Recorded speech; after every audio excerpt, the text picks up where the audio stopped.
জেলে বন্দি বিশ্ব বরেণ্য তাফসির কারক আল্লামা দেলাওয়ার হোসেন সাঈদীর কাছে খোলা চিঠি। প্রিয় আল্লামা সাঈদী, কেমন আছো তুমি জানি না। শুনেছি কারাগারের ছোট্ট একটা প্রকোষ্ঠে তোমাকে রাখা হয়েছে, গায়ে কয়েদির পোশাক। জানি না কি খেতে দেয় তোমায়, কেমন আচরণ করে কারারক্ষীরা তোমার সাথে। তুমি তো জানো না মাওলানা, তোমার অন্যায় ফাঁসির রায়ে ৫৬,০০০ বর্গ মাইল কি যে উত্তাল হয়ে উঠেছে। ১৫০ জনের উপর মুসলমান বুকের তাজা রক্ত ঢেলে দিয়েছে শুধু দুদিনেই।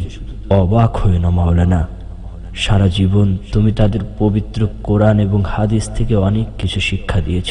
তুমি তাদের শিখিয়েছ অন্যায়ের প্রতিবাদ করতে, তুমি তাদের উৎসাহিত করেছ শহীদ মৃত্যুর জন্য। আজ তাই তোমারই প্রতি করা অন্যায়ের প্রতিবাদে তারা জীবন বাজি রেখে ঝাঁপিয়ে পড়েছে, প্রাণ বিলিয়ে দিচ্ছে অকাতরে।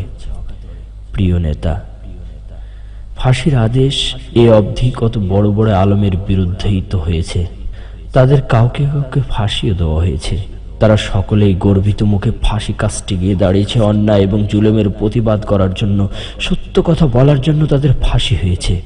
কিন্তু তোমাকে তো ফাঁসি দেওয়া হয়েছে জঘন্য এক মিথ্যা অপবাদের ভিত্তিতে, যার সাথে তোমার বিন্দুমাত্র যোগসূত্র নেই।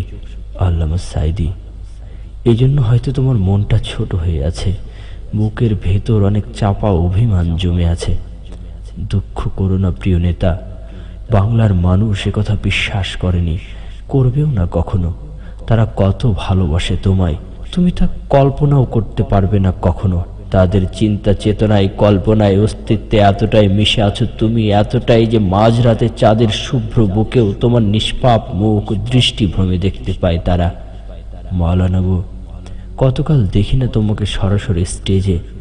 চিরপরিচিত সেই দরাজ গলায় সূচনা করছো নাহমাদুহু ওয়া নুসাল্লি আলা, তারপর বলছো জোরে সোরে মহব্বতের সাথে পড়ুন বালাগাল উলা বিকামালিহি।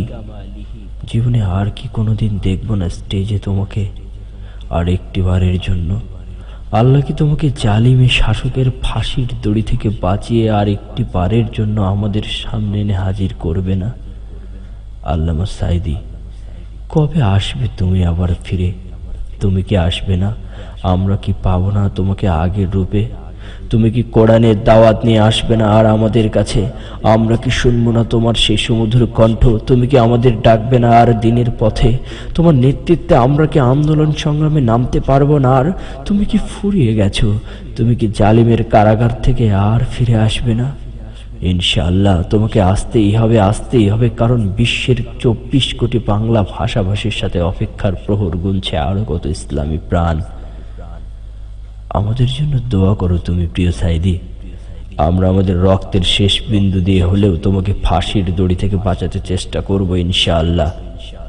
আমরা তোমাকে মহান রব্বুল আলামিনের কুদরতি হাতে সোপর্দ করেছি।